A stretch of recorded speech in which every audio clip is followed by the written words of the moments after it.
If you've been guilty of overcomplicating a healthy lifestyle, let's fix that. In this episode of Being Well, we're talking with a panel of professionals from the Sarah Bush Lincoln Center for Healthy Living about making nutritious meals, doing so on a budget, and tips to combat working a sedentary job. When Sarah Bush Lincoln opened in 1977, it was with the promise to serve the community's healthcare needs. It has grown into a 2-hospital system with nearly 60 clinics that provide trusted, compassionate care.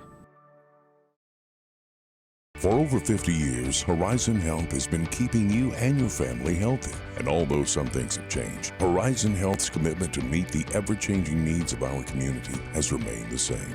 Horizon Health, 50 years strong. Carl is redefining healthcare around you, innovating new solutions and offering all levels of care when and where you need it. Investing in technology and research to optimize healthcare, Carl, with Health Alliance, is always at the forefront to help you thrive.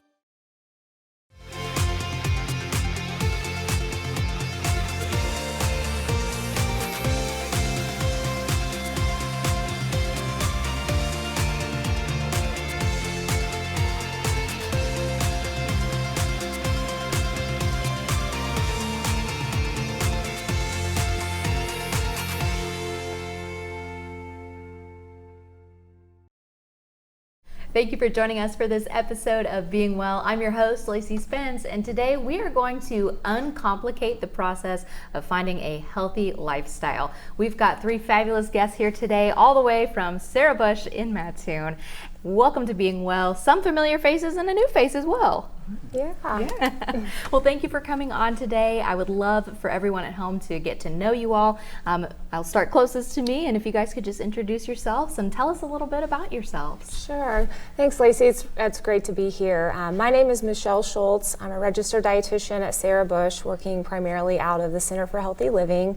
I was trying to think at the beginning here how long I've been at Sarah Bush now, but it's going on 8 years, but I have been doing this line of work for much longer than that. Yeah. Really enjoy being able to connect with individuals and, as you said, make maybe what's complicated a little bit more simple for them so that they really can see the value in good nutrition and the impact it has on their health. Definitely.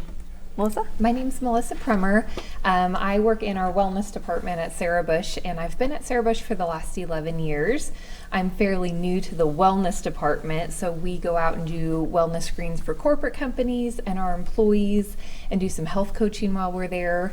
Before that, I was in our fitness center as a trainer, and I did health coaching and teaching people how to exercise and work out. So got kind of a nice diverse background, and we work with people helping them make healthy lifestyle changes all the time. Yeah, you've heard of a jack of all trades. We've got a Jill of all trades. That's exactly right. Love it. And Seth? Yeah, my name is Seth Bland. I'm a native from Casey. I'm an alum of Eastern here, where I got my bachelor's in exercise science, my master's in exercise physiology. Currently I work as an exercise specialist at Sarah Bush, so the previous position Melissa had. I also am an American Council of Exercise certified health coach, so I help people like post-rehab trying to continue strengthening, people bariatrics trying to lose weight, and then we work with a lot of geriatrics as well, trying to just continue to stay active and healthy. So. Awesome. Well, welcome back to EIU. Great to have you back on campus.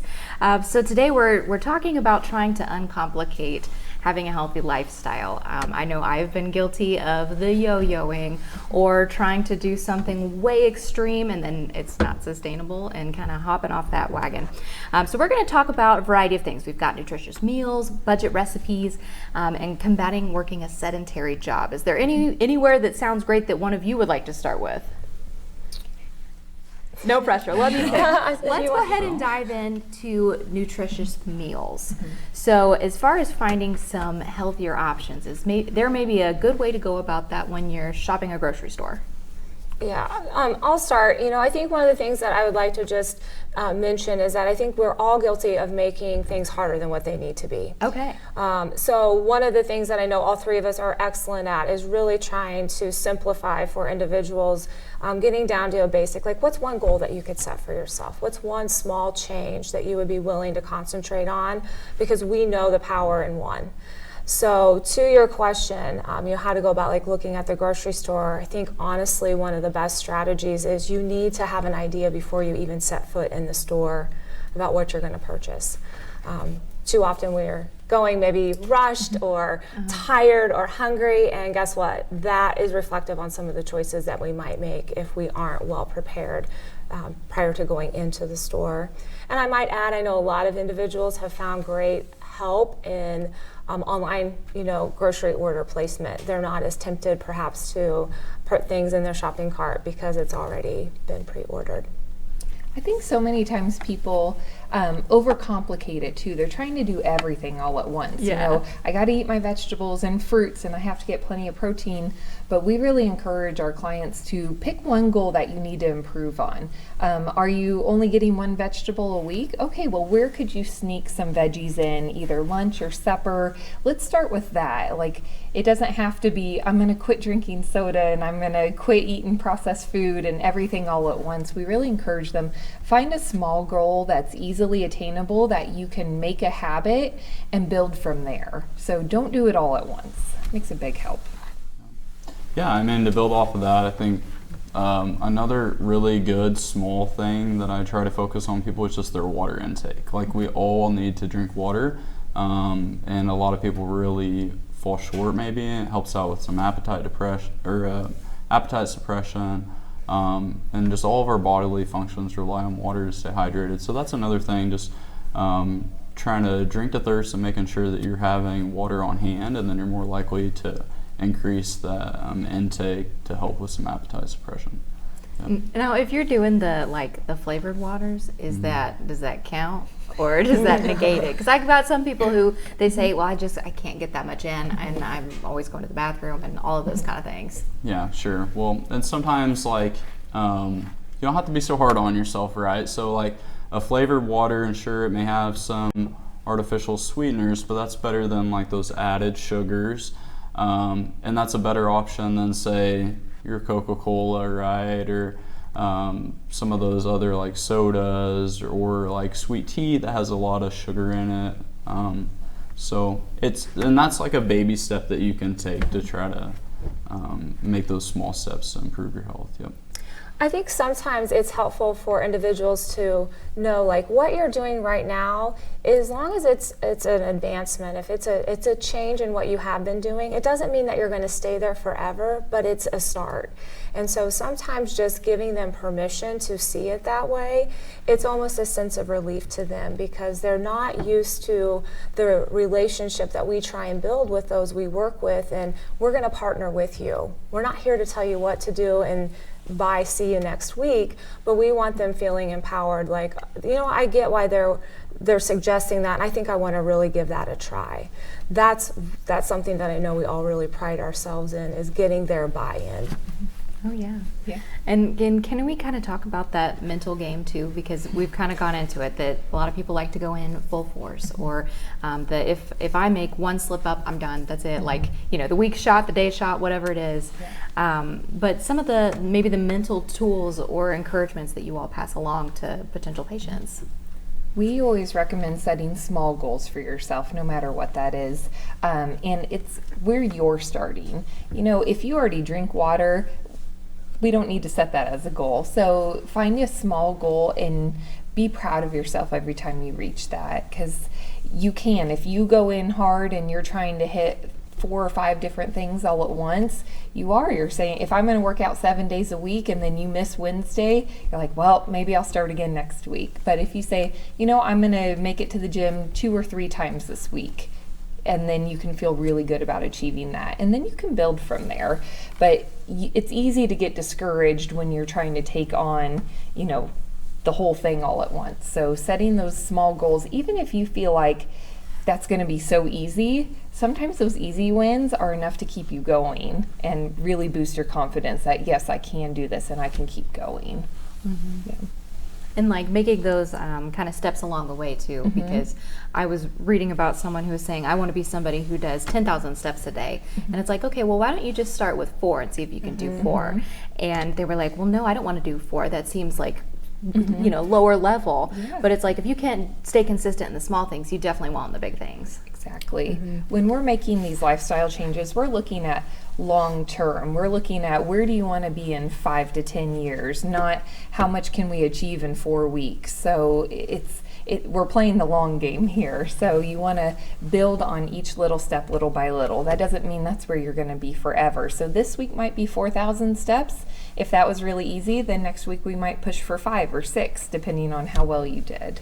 So I think really drawing awareness to the fact that the desire is to help them establish a habit, again, kind of takes a little bit of that pressure off of, I've got this short amount of time and these strict rules that I'm trying to follow. So if I don't hit that exact, then I'm failing, right? We put a lot of meaning and value on things that we probably shouldn't, just because of societal pressures. So I think, again, adding on to what Melissa said, it's all about the long game, and it's really about just encouraging. I go back to the word empower a lot. These people that we work with quite often, they've had multiple failed attempts, and so we have to do a lot of that kind of that mindset change of, you know, you can do this, and it is about the process. And I always say, learn as you go. Don't look at any situation as anything other than an opportunity to learn. No, and I like that you all have brought up the idea of the long game, because we had another one of your providers, Andrew McDevitt, on last season, and he said the same thing, where it's like we get kind of caught up in diet culture or the media. And I remember growing up and watching all of these movies or shows where it's like, I've got a crash diet to lose, 10 pounds for this wedding that's 2 weeks away, and it's like, that's just, it's not sustainable. Yeah. And so another thing that he hit on, and I know that you all are hitting on, is making it a lifestyle, making these changes that you're actually going to like and stick with. So how important is that to kind of weed out? Really important. If you're trying to adhere to a fad diet, let's say it's a low carb diet, and you really love carbohydrates, the fact that of you sticking with that for a long time is not going to go well. So yes, you may lose weight on it initially, and you might be able to stick to it short term, but that's not going to be a good long-term solution for you. Now, if you love that way of eating and that really works well for you, then by all means. And I would say that's one of the things that we really work on, is meeting that person where they're at. There's no one-size-fits-all goal, diet, exercise program for them. We're working on what's going to work best for you, because what works good for you is not going to be what's best for me. So that's really important.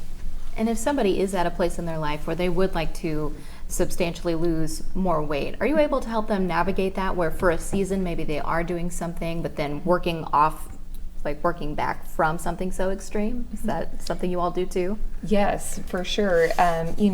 When we're establishing these healthy habits, we kind of take it slow, and there's always a time where you can dial it in and be really aggressive in your goal, whether it's weight loss or training for a half marathon or whatever that might be.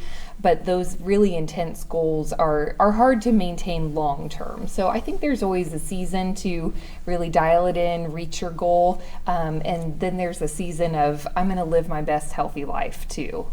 Absolutely. Yeah, I think to build off of what Melissa said, a lot of times people that I work with will talk about, there's going to be certain times in your life, and it doesn't matter who it is, where maybe your activity levels are going to decrease. And that could be because of work, stress. We've got kids, you're taking kids here and there after work. Maybe you have an injury. Maybe somebody has a knee replacement, a hip replacement. And one of the really, really important things I always suggest to people is there are going to be times where we can push it and try to, trying to train for a certain event to get in better fitness. But we also have to realize that you're going to have these decreases in activity for multiple reasons. And tying back into nutrition, that's usually the one thing that we can continue to control. Okay, so just trying to eat well and be healthy and be mindful of our eating, we can usually always control that in those down periods of activity. One thing I'll add to everything that's been mentioned too is that the fact that we're able to have that communication with them and we're reinforcing them that this is short term because of, so that they don't fall into this, I'm going to have to do this all the time. Yeah. Okay, so I think that there's a lot of advantages, again, of really seeking expert input whenever you are perhaps wanting to go about something a little bit more aggressively. Again, we're not just focusing on staying in on the straight and the narrow during that time, but really having deep conversations about what's occurring, why it's occurring, and then what does life look like after said event or said goal has been achieved. Yeah, and I mean, again, just the mental impact, because it's really easy to get in your own head for any of things, whether it is exercise or keeping up with nutrition. And while you all are here, I do kind of want to circle back to, if we can, start diving into like nutritious meals or budget-friendly options, just because trying to get some of that information out there and accessible to people would probably be kind of helpful. Sure. I'll start with just some ideas. These two will definitely, I Yeah. want their input also. But, I think one of the most important things to kind of think about is, what is your budget and being realistic. One of the common things that I hear people comment on is that, it's very expensive to eat healthfully. And we certainly hope that through conversation we can help them identify ways that they can select the foods, and also by not buying some of the foods that they have been eating, that's going to be a cost savings. Yeah. So I will say, we talked about fruits and vegetables and their importance in diet. I encourage all forms, meaning fresh, frozen, and canned, Okay. because I know for everybody that's going to hit a different price point. Maybe accessibility is also going to be a factor that drives whether or not they're purchasing or not.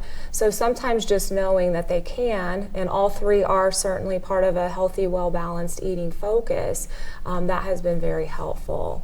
Now I give strategies, of course. Canned tends to be one where people pump the brakes, so we'll talk about buying fruit and juice so you're not getting those extra sugar calories, or rinsing off the vegetables so you're not getting that extra sodium. But it's amazing how even just that simple suggestion kind of gives a little sigh of relief of, okay, well, there are some options in that area. Mm-hmm. As far as building healthy meals, we always recommend having protein at every meal, whether that's animal protein or plant protein, having fruits and vegetables, and a complex carbohydrate like a whole grain, a rice, something like that too. So whenever you lay it out like that, it's a little bit easier to build your meal around that. If you know, okay, well, I have ground beef at home, I have some broccoli, and I have some rice. Well, maybe I can make a teriyaki bowl or something. But those are usually the foundations that I focus on, of let's break down your meal into those little groups, and then let's plan your meal around that. I had a guy stop me at Walmart the other day and actually comment to me, I was shopping for produce, how expensive it was. And he was trying to buy lots of different varieties of produce. And I said, you don't have to buy everything that's here. You could just buy a couple of things this week and then get something different next week. He's like, I never thought about that. So don't feel like you have to buy everything fresh, because like Michelle mentioned, that is a little bit more costly. Frozen fruit is great, canned vegetables are great, frozen vegetables, and they last a lot longer in your house too. So if you don't get to them this week, they're always there next week. But I think those are some of the basic principles that we go over, is just trying to plan your meals and then sprinkle in the fun stuff too, because you got to have a little of that. Yeah. Mm-hmm. Yeah, I think one little strategy that I use is, I'll take a list with me and I'll go to the grocery store and I'll write down, okay, what are the vegetables I see here? What are the vegetables I enjoy, or the fruits or my protein sources? And I meal prep almost every week, and part of that is because of budget. Yeah. Most weeks, honestly, I prep my lunches and dinners, and I can usually do that for $40 or less, honestly, for just me. And so I'll just go through that list and I'll pick, okay, here's 3 to 4 vegetables that I like, 3 to 4 fruits, and then that's gonna be my week. I'll find a couple protein sources, and then the next week I'll go down that list and use those other options as well. But that's an easy way to give yourself variety. And another big thing for people is and Michelle will probably touch base on this, but just trying to eat the rainbow a little bit and give yourself variety. Greens are good, but there's also other fruits and vegetables of different colors that give us more vitamins and minerals that are essential in our diet. So. I'm glad you brought up meal prepping too, because I see both sides of it. Because someone who has to sit down, and I don't know how long it takes you. Do you have a? So I usually try to do it on Sundays, Yeah. and sometimes it can take anywhere from like an hour to 3 hours. But then again, like steamable vegetables are like my friend. I can throw them in the microwave for 5 minutes and get a lunch and dinner out of one bag or so. So. Yeah. I think it's important too, you can meal prep as much or as little as you want. If you are new to meal prepping, maybe it's as simple as planning what you're going to have that week and then making it day by day. Like Seth and I, we've been doing it for a long time, so it's not a big deal for us to make all of our lunches and breakfasts for the whole week, but that might seem really overwhelming to somebody. So maybe it's as simple as, I'm just gonna plan what I'm having for lunch this week, and maybe I'll make a couple and have it ready to go. So again, just like all of your other healthy habits, it doesn't have to be all in or nothing. It could be a little bit of what's gonna suit you. You have 2 hours on Sunday, okay, I'm gonna make a batch of scrambled eggs and I have breakfast for the morning. It can be as easy as that. Yeah, absolutely. I know some people that I've trained with in the past, and they have pretty stressful positions. You know, they're working long hours, getting home late, and the last thing that they want to do is cook, right? So I tell them if you do have just a little time, I mean, start with making 2 to 3 meals. Put it in your fridge, and those days that are really long, and the last thing that you want to do is cook, and then you're more tempted to eat those unhealthy options. It's right there ready for you to warm it up. I think too, sometimes the investment comes in having the right kitchen equipment to assist. You know, we were talking about quick and easy, and I know for many, air fryers are extremely popular. They can be a time-saving kitchen tool, same as pressure cookers or Instapots. If you are perhaps looking for ways to do a little bit better than what you have been. But again, it takes just a little bit of thought and a little bit of, challenging yourself, a little bit of that stretch, but it can really help. To what Melissa said and what Seth has also mentioned, I think, identifying what takes you the longest amount of time. Is it getting your vegetables washed and cut? And if that's a yes, why not do that when you get home from the store versus tucking them in the refrigerator, perhaps to forget about them? I know for my family, it helps if I have our protein cooked in advance so that I can then grab it and quickly add vegetables and a grain, and then our meal is ready in no time flat. And I'm sure you all are providing ideas as well. And then I think about just the infinite amount of resources online too, between social media sites or like a Pinterest type of thing. The recipes, the ideas, people are so creative and inventive. So if you want to find that stuff, it's out there from those varying levels of difficulty. And time as well, absolutely. And so we're in our last couple of minutes here. I don't want to skip out on the moving your body portion as well. So I know a lot of people work sedentary jobs, and so if they're sitting at a desk all day, that's really not helpful on the back and all those sorts of things. So how can we work in some activity to maybe get us scooching a little more? Take that over, Seth. Yeah, I think Take it away. I'll start off with waking up in the morning, okay? And a lot of people are really guilty of this. We'll set our alarm and we'll snooze it 5-6 times. So this can be hard to really break this habit, but like trying to set your alarm and just get up and go. Start with that and try to get maybe it's just a 10-minute walk in the morning. Maybe you have half an hour and you can go do some resistance training. Maybe you can go ride your bike. But every day, just maybe trying to do a little something activity-wise. It doesn't always have to be high intensity, but the goal is to be consistently active. Just like we want to be consistent, for the most part, healthy with our nutrition as well. People who do have sedentary positions, our hips are in a flex position. A lot of times people have some chronic back pain with that, and that can also be due to just sedentary behavior. And so I know some people that have like little bikes to put under their desk, just trying to get up, do some stretching. That can be another form of activity. And one of the great things, like we'll do high intensity interval training for somebody that maybe wants more higher intensity training. we can get a very quick, effective workout in 20 minutes, 15 minutes, 30 minutes.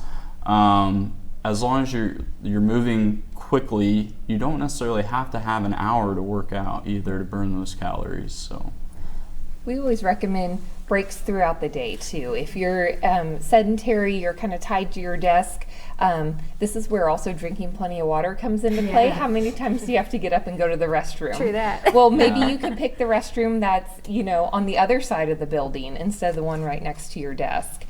So you can get a few more steps in, or setting a timer, and at the end of every hour or two you get up and you make a lap around the building. Little movement breaks like that can make a huge difference in your day, and they add up over time. The old tricks of parking further away, taking the stairs instead of the elevator, you hear them a lot, but when you put those into practice, they can add up to a few thousand steps throughout the day, which makes a big difference on your goals. And I think anytime you can incorporate activity with an activity that you're already doing, we see a lot of individuals who enjoy reading as a leisure activity. Well, could you read while you're on a stationary bike? Or perhaps if you're coordinated enough, maybe get on a treadmill and do that. Granted, that's not for everybody, but it might help spur some ideas where people can be a little bit more creative and identify how they can, again, find those opportunities of getting that exercise in. Well, I thank all of you for coming on our show today, our fabulous panel from the Center for Healthy Living for Sarah Bush. If anyone is looking for more information, they can find it on the website, find you all in person. So thanks for coming on today, and thank you to our viewers for joining us for this episode of Being Well. We hope to see you next time. Carl is redefining healthcare around you, innovating new solutions and offering all levels of care when and where you need it. Investing in technology and research to optimize healthcare, Carl, with Health Alliance, is always at the forefront to help you thrive. For over 50 years, Horizon Health has been keeping you and your family healthy. And although some things have changed, Horizon Health's commitment to meet the ever-changing needs of our community has remained the same. Horizon Health, 50 years strong. When Sarah Bush Lincoln opened in 1977, it was with the promise to serve the community's healthcare needs. It has grown into a 2-hospital system with nearly 60 clinics that provide trusted, compassionate care.